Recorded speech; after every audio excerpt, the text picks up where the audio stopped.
Now the trimmer head on my stihl weed eater here was starting to get down to where it's almost flat here. And if you wear it down past that, all you do is wear the bottom of this out. You can change the heads. But I've also been having troubles. This one sometimes will fly off when I hit things, okay? Easier than it should. So now the people at Hipa, they sent me this one to try out. One thing about this one is it is stiff to push the sides in to release the cap. But I'm okay with that because I've had several that I've lost the cap. I took this cap off and it seems thicker plastic than like the other ones I've been using. So I think that'll be a good thing. So how do we get that off of there? Good question. How do you get that thing off of there? Here. There's a part back here. I'll probably have to... You know, the first thing y'all do is don't be like me. You gotta clean this stuff off of there. So when you get your weed eater, you don't have a tool like this. Alright? And there's the one just a round end. You can also use a Allen wrench if you really need to. You stick something down that said hole right here. I hope that's showing to you. Stick that in there. You turn the head till it locks in. And then you just turn the head off. Oops, can't go it that way. What happened? Try a tightening action. It's left-handed thread on these straight shaft stihl trimmers. Everything's gonna drop like that.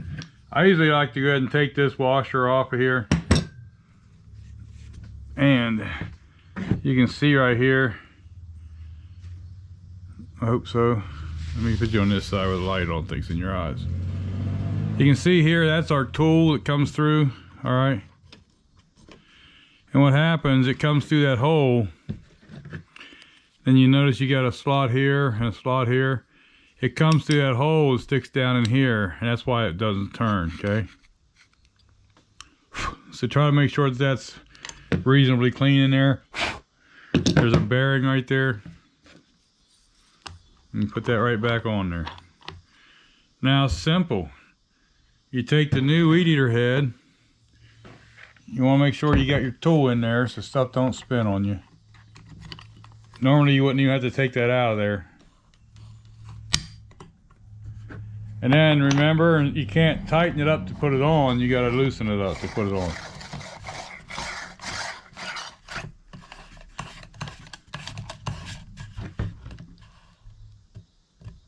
And that's all you need. It'll do the rest itself. So that's basically it, installing your weed eater head. Now, right here is a bolt you take out of a stihl weed eater head, and every once in a while you want to grease that. All right. Now, as far as this thing working, we'll have to go out here and try it. But you squeeze these in. That's where I was having my troubles. Let me get up. So what I do is I cheat. I push a screwdriver right in here, push in, and goes right up, okay? I don't know if you can see that.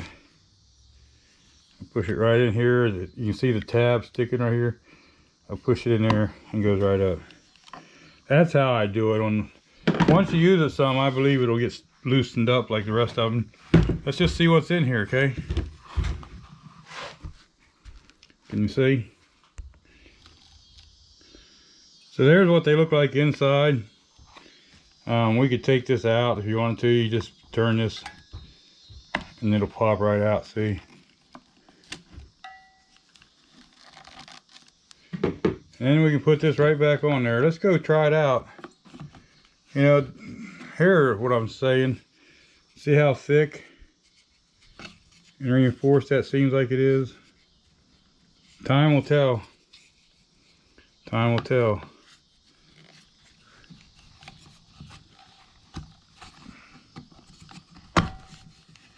Make sure that these are down your eyelids. Just push her back. See, I can't see that falling off. Now here's a little bit of a bank I'll weed eat. You can see we drive down through here on the tractor and drive down through here. Just can't quite get that part on the tractor, so let me put you down here. I hope you can see. Maybe I should put you to the side.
There's what it looks like. You did a pretty good job. I'm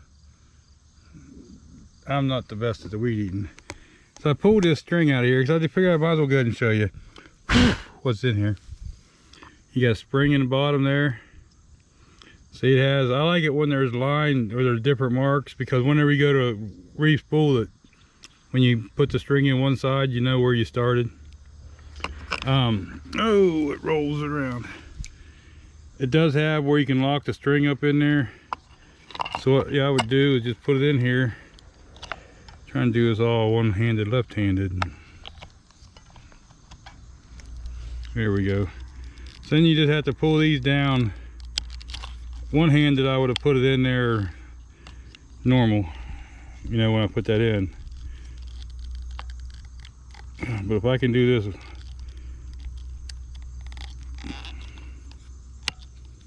if I can do it this way, you should be able to do it with two hands easy.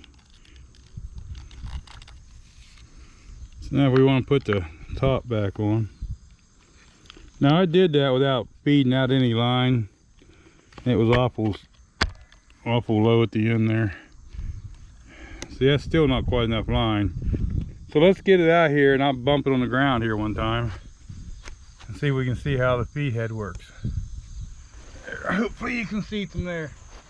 You know, I'm so far, I haven't used it very much, but the string that's in there, I'm kind of impressed with so far. I'll have to put a link to the head and the string in the description here.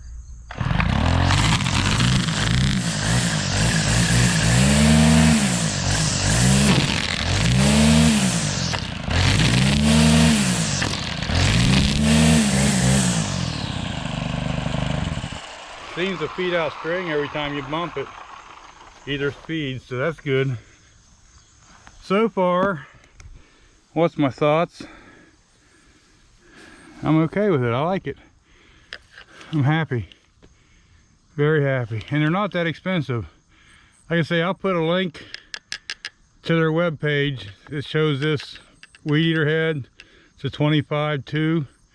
And this is the round orange string. I'll put a link to that too. Because that string, like I say, I cut all that without bumping the feed. So once I put some time on it, I'll know more. But so far I'm liking. And here's the best thing. If you go to the Hipa website, right now it's $8.49 for that head. 35% off, all right? And if you'd rather go to Amazon, okay, start over. And if you want to go to Amazon, make sure you go here, sold by Hipa and Amazon here. But it's $9.99 if you want to get it from Amazon. Where else can you get a string trimmer head that works and has decent string in it for that price?